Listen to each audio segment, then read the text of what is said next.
up here, please just take your time. Enjoy it, soak it in. Enjoy the scenery, enjoy the peace and tranquility. Enjoy the roads. There's no need to go fast, there isn't. You don't know if one of these lambs has got out of the fields and it's in the middle of the road.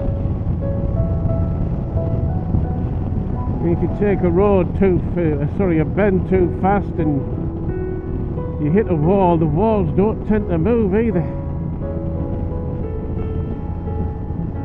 That's just my little bit of advice.